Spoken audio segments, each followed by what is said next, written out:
All right, we'll go ahead and get started here. This is Dagan Montgomery. He's the UW Extension Educator in Sublette County, and he's going to talk about hay analysis reports and understanding your hay analysis. Thank you, Jen. Yeah, like Jen said, I am the Ag Extension Educator over in Sublette County, and this is something I've kind of been working on since I showed up there, trying to encourage people to get their hay tested, just so they have a better understanding of what they had, what their herds actually did. So before I start, just out of curiosity, does anyone in here routinely or ever have sampled their hay and have that analyzed before? A couple of people do, and it's growing a lot in popularity. I still think it's something that needs to be taken advantage of more in the industry, both beef, sheep, anything livestock related. It's overall pretty simple. It's not too expensive, and it really tells you a lot of good information. But of course, you have to be able to put that to use. So people, they want to know why they should even test it at all. They think they have a pretty good handle on what their hay is. They know when they cut it, what they normally can get out of their herd. So they might not think it would be very useful to them.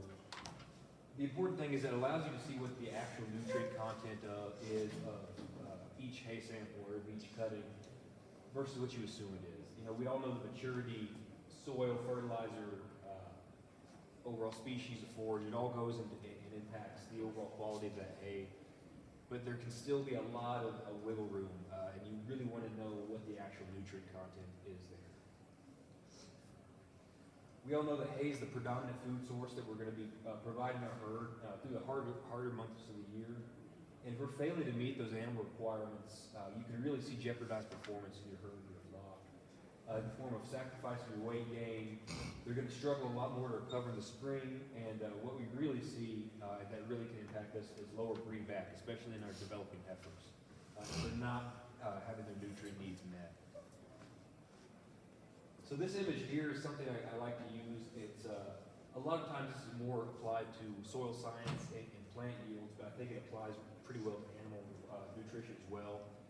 So if you imagine each of these barrel staves is a major nutrient in your animal's diet, you might be good as far as, say, you have really good protein, good minerals, that kind of thing, but the lower, the one that's not meeting the requirement, that's where everything is going to spill out. That's where you're going to need your jeopardized performance. So if everything else is good, it doesn't really matter as long as that one major nutrient is not meeting the requirements. It's also really nice for marketing hay, both as the seller and the buyer. If you're selling hay and you can provide a good nutrient analysis that says this is what's actually in my hay, it's going to meet your animal's needs, it's going to help you a lot. And, this is really big in the dairy industry, which doesn't apply to us around here as quite as much, but it's hard to sell hay in the commercial dairy industry without a good hay report. And then, of course, if you're the one buying the hay, it's nice to be able to know, to see a sheet in front of you that tells you what's in the hay before you purchase it. It also helps us perform a little bit of nutritional triage. So in other words, you can provide that higher quality hay if it's coming from a different cutting, a different source, to your animals that have a little higher demand. So developing heifers is a big one. Growing calves, if you have some animals that are starting to lactate, that kind of thing. You can provide that lower quality stuff that might not be meeting the really high needs to the animals that are a little less likely to be in high demand.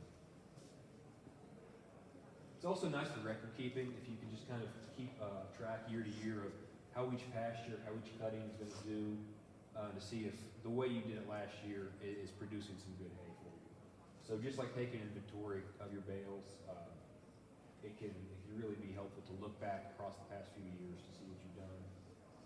And at the end of the day, it's cheap and simple. It's about $20 a sample on average to get that tested. But of course, before you can use the information that the lab's going to send back to you, you have to be able to understand what each of those numbers mean.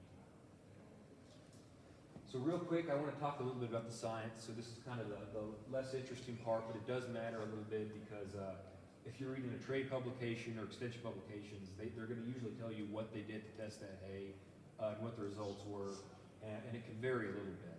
And either way, people will see these terms and might be kind of confused on what they mean. So when we see wet chemistry analysis or anything, a derivative of that, that's kind of a collective term for actual lab work that people are doing to measure the nutrients, each nutrient in a different way through a lab.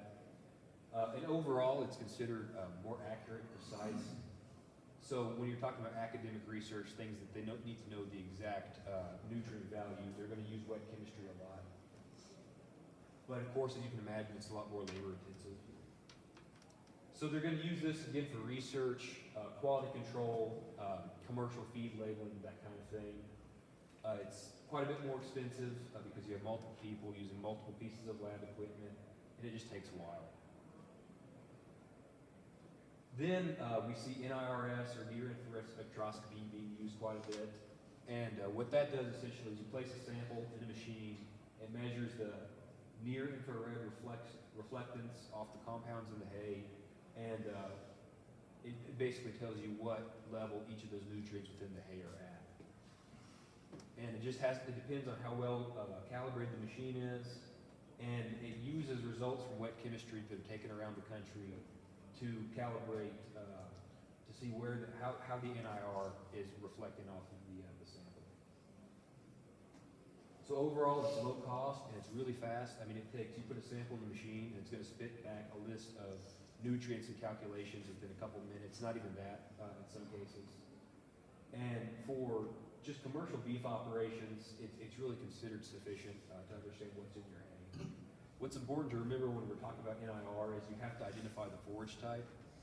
So if you have just an alfalfa stand, a grass legume mix, or grass only, you're going to need to tell that to the lab because they're going to run it on a slightly different program for each of those.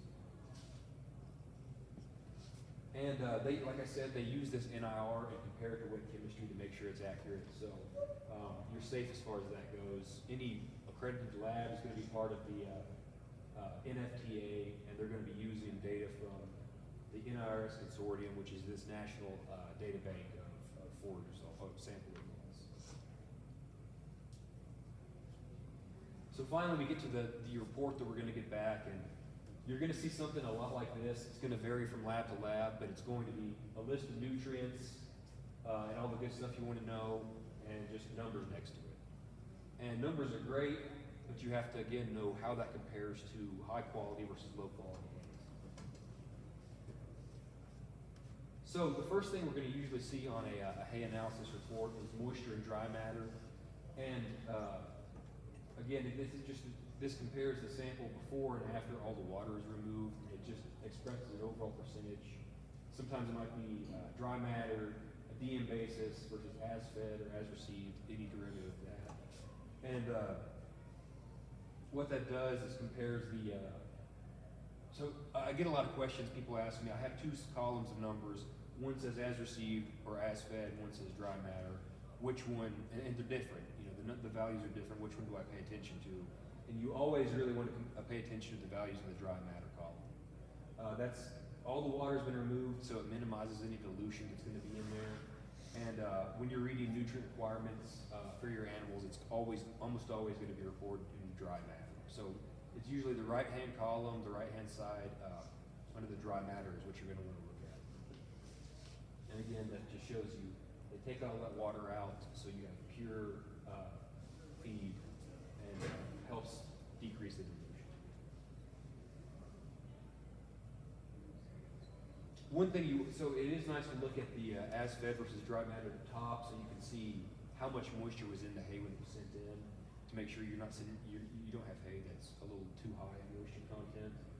So in general with hay, we want it around 85% dry matter or 15% water.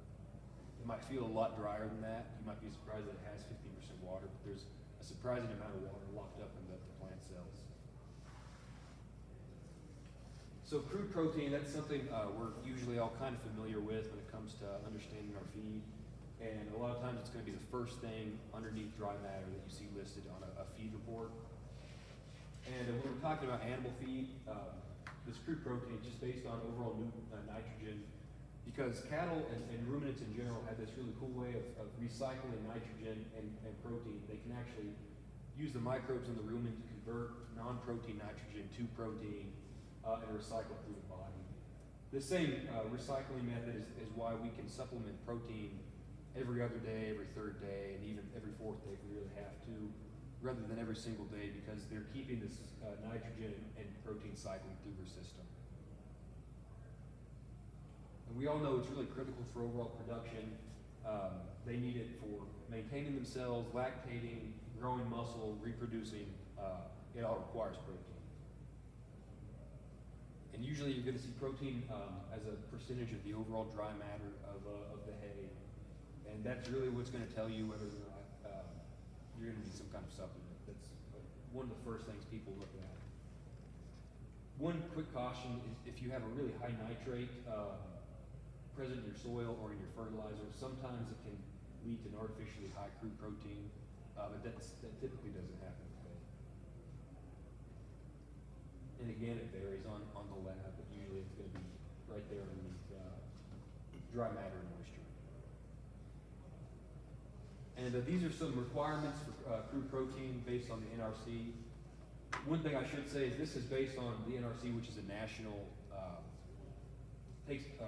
national research. So a lot of the research that they're using to base these off of is coming out of the Midwest or the Southeast.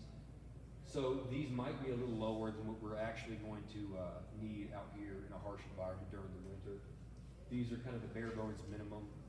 So just keep that in mind that if you're hovering around these, you might need to think about adding a little bit of supplement to make sure you're really clearing it. A lot of people have heard of this 7% crude protein bare minimum for a dry cow, and again, that's really a bare minimum. If you're right at 7%, you're going to want to think about providing a little bit more protein, because that's what they need to basically stay alive and keep from their rumen functioning, where they can digest and feed.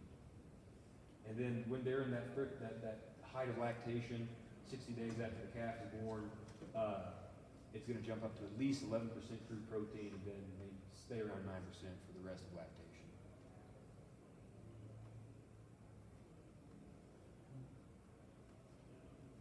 And this graph just kind of illustrates, the lower the crude protein is, the more hay they're going to need to eat to meet that requirement. So if a 1,300-pound cow is taking in hay, and she has a daily requirement of 1.6 pounds of crude protein, if the hay is at 9%, she's going to need about, I'd say 17 pounds of dry matter hay, which is really doable.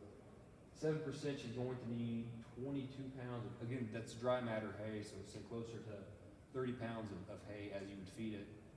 Still doable. She still can eat that much. It's just she's going to need more of it.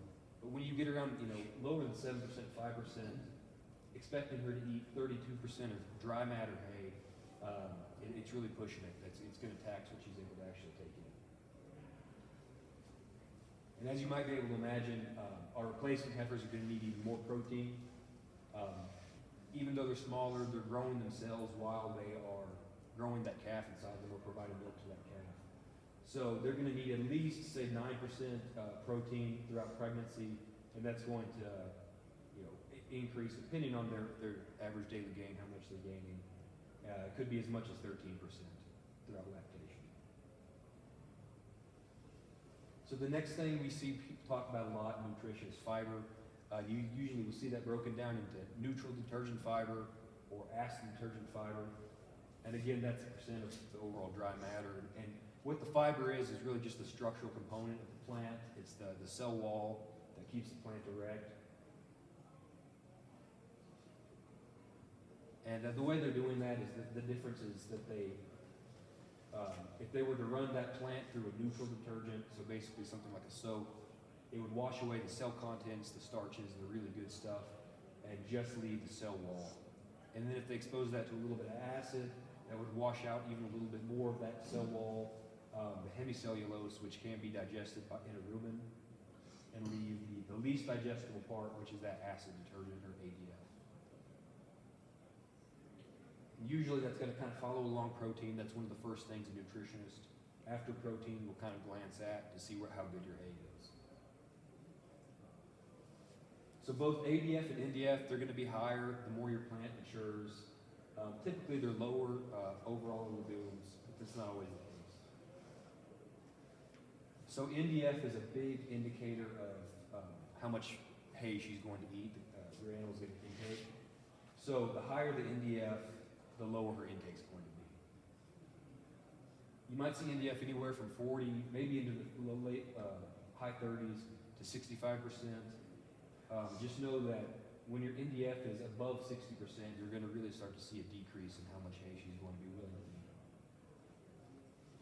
And then if you want to really play with the numbers, you can kind of do this neat thing with NDF. If you take that percentage of NDF that you get back on the report and divide that by 120, it should tell you the dry matter intake as a percentage of her body weight. So in other words, if you have 50% NDF, you divide that by 120, you will see that she should eat about 2.4% of her body weight in dry matter hay. That's once the water's been removed.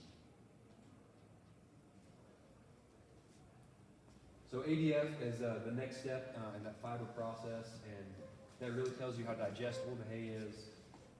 The digestibility of the forage is going to decrease as ADF goes up. And when we see an ADF above about 40%, it's going to really equal a lower quality hay that's going to be quite a bit less digestible than hays with a lower ADF. And again, for both of those, there's a pretty wide range, but just try to know that if your NDF is below 60% and your ADF is below 40%, you're looking at some decent hay as far as digestibility goes. So there's some other fiber values that might pop up. It depends on the lab and the sample package you request. You might have to request it if you really want to know it, but one of these is NDFD, which is the percentage of the NDF, that neutral detergent fiber, that she can digest. And the next is in vitro dry matter digestibility, which is just the total dry matter, so how much of that sample she'd be able to digest in a rumen. So the NDFD, the digestibility of the NDF, can be used to kind of see where you sit on the overall quality scale, depending on the type of hay. So for grass, silage, or hay, if you're around that 50 to 65% NDFD mark, you're looking at a pretty average to good sample. Once it's getting down here below 40, it's a lower quality hay. Then we have energy. There's a lot of different ways to show energy, but TDN is what we use a lot in the industry because it's a little easier to work with, because it's a percentage of the dry matter, and it's a calculated value that they use using different results from the test, and it's going to differ quite a bit by forage type. So this is, again, one good reason to make sure the lab knows what kind of hay it is. You don't have to get specific with the species as long as they know it's grass, legume, or a grass legume mix. And again, this is calculated using the carbohydrates, protein, fat. It's all run through a really complicated formula that I couldn't even begin to tell you myself, but it spits out the total energy that they should expect. It's less precise than some of our other methods, so in academic research they're going to use this a lot less, but it's a lot easier to use, and it's a lot more likely that you're going to see that on a feed report. So for commercial reasons, it's fine. And again, it varies. A lot of times it's right underneath the fiber. So if we're looking at grass hay, if your TDN is above 58%, you're really sitting good. It's a good quality hay. And then medium average quality hay is going to be somewhere in the 50s. Once you're below 50, 52% TDN, your hay is going to be a little lower quality. It's going to provide a little less overall to the animal. And then the requirements in TDN are going to vary throughout her cycle. So, in the second, third trimester, she can get away with 50 to 54% TDN. This is based on just a 1,200-pound mature cow. But once she's lactating, and say she's producing an average amount of milk for a beef animal, it's going to jump up to closer to 60%. She's going to need every day. Some other stuff you might see is megacalories, or net energy, which is measured in megacalories. That just, I guess the more scientific way to use it, this is what a lot of times our nutrition researchers will use to determine energy. And it is more precise. You have to use both of these together because they have to meet the maintenance requirement before they start to gain anything. it's just a little more complicated to use because again, that unit's based in calories, kilocalories. But in general, their net energy for maintenance in megacalories is going to be 0.44 to 0.5, and then you're going to see that jump again during lactation to 0.56. So some other calculated values here are RFV and RFQ. These a lot of times will pop up on a hay test. Just pay attention. You might have to ask specifically for these because they might not send that back unless you request it. They're calculated on various other parts of the test. And there's a little bit of difference between the two. You might see both of them. You might only see one. So RFV, or relative feed value, was developed first. I think it came out somewhere in the late 90s. And people really liked it. The problem was it did not take into account, you had to compare it to the same type of hay. So relative forage quality came out kind of later, I think in the early 2000s as an improvement. But they're both used the same way to rank forages according to their overall nutrient value.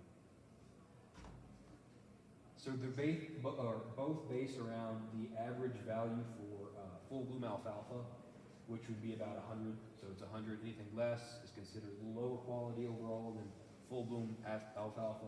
Anything higher is higher than that. And people are surprised because quite a bit, and Whit was saying earlier, our meadow hays, some of our native hays, at the right time of year will actually have a RFV or RFQ quite a bit higher than full bloom alfalfa because full bloom alfalfa is pretty fibrous at that point. Again, here's the math. There's no need to really go through that again. I couldn't spit that out myself. But the key thing is this RFV doesn't allow for comparison across forage types. So RFQ, when they started to use TDN as part of that calculation, that let us compare our hay results from different forage types. So you could compare the RFQ from a pure alfalfa bale to a native prairie bale if you wanted to. And it's going to range anywhere from 50 to 250. And it's not a percent or a unit, it's just a number that compares it to alfalfa. And RFQ can be used really quickly to kind of see what quality hay you're looking at overall. So if you're around 100 to 140, you're looking at really good quality hay. Less than 90, or really less than 100 is a little bit lower. And then you can get quite a bit higher than that. I mean, if you have anything in the 200 to 300 RFQ, tell me, because I want to know what you're doing. I'm sure it happens, but that's what you know. And it can also be used to see how you're providing for your different groups of animals. So dry cows, they can get away with really probably around 90, but it'd be better to have them around 100 to 110 RFQ. And then, as you can imagine, your growing heifers, until they're being bred, our lactating cows and stocker cattle are going to need a little bit higher RFQ. They're going to need 120 to 140, maybe up to 150, depending on how much we're expecting them to gain every day.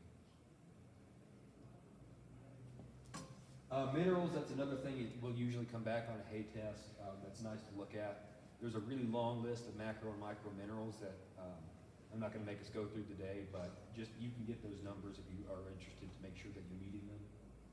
But calcium and phosphorus are the first two that most nutritionists are going to look at for you because they're needed in the highest amounts. They're really critical to bone development. Like 2.85% of the animal's entire body weight is made up of calcium and phosphorus just because of how heavy their skeleton is. And rather than in parts per million, they're going to be shown as a percentage of the overall feed. And you want to make sure that calcium to phosphorus ratio is somewhere in the 1.5 to 1 to 2 to 1 area, because if we have a lot more phosphorus than we have calcium in a feed, it's going to inhibit how well they can utilize the calcium.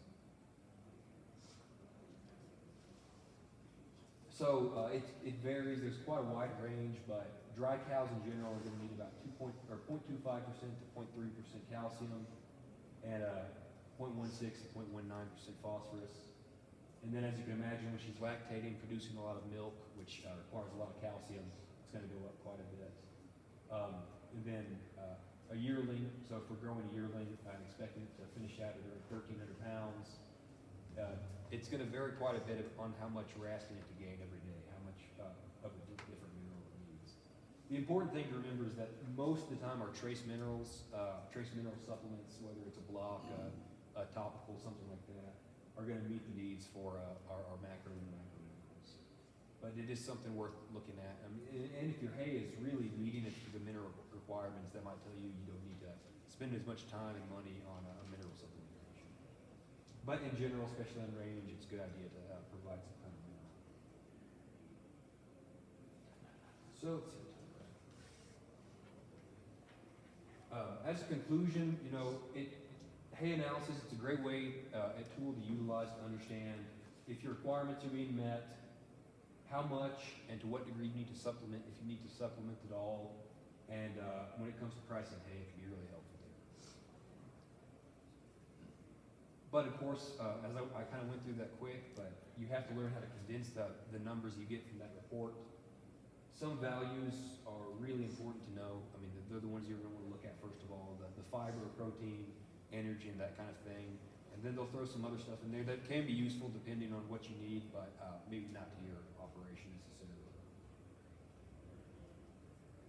So again, thanks, and I know I went through that really quick. I'm sorry I didn't bring any handouts, but that's my email and number, and I'll be around at lunch. If you guys are interested in getting any of that information, I'd be happy to send that out to anybody. And if you're interested in maybe having your hay sampled and tested, here in Fremont County, I'm sure Chance would be happy to come out and take samples for you and help you send those off to whatever lab you'd like to. And then when it comes to interpreting those, I'm sure Chance would be able to help too, but you can also put my information down and I can talk you through what the results look like and whether or not you're meeting your goals at that point. So I guess with that, does anyone have any questions for me? Yes. So, back east, this company called Pool and Grain, they do free hay sampling for their clients to see what the forages are like back up on the East Coast, and they base their feed formulas that following year to make sure all the livestock's given like the correct amounts of vitamins and minerals. I didn't know if there are any programs like that out here where companies are maybe not doing it for free, but talking to clients to get hay samples and then basing their product off of what's lacking or what's overabundant. I think there are some companies that are willing to do that if you're on their client list. I wouldn't know them exact off the top of my head, but I think if you talked around to other people that are utilizing them, I think there are. And that's something.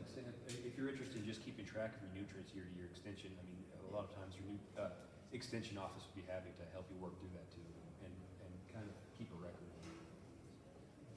Anybody else? Yes, ma'am. When you're doing hay samples, do you usually do like first and second cutting separately, or?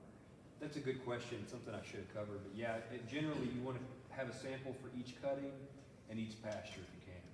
And then of course if you buy a lot of hay as well, because it can vary quite a bit between cuttings. Now where I am, if we're getting one cutting, we're pretty good, but if you're getting 2 cuttings a year, I would recommend trying to keep the hay separate enough to where you know which came from which, and a sampling it separately. And the same goes with pasture in general. If there's a big difference between Different fields. yeah.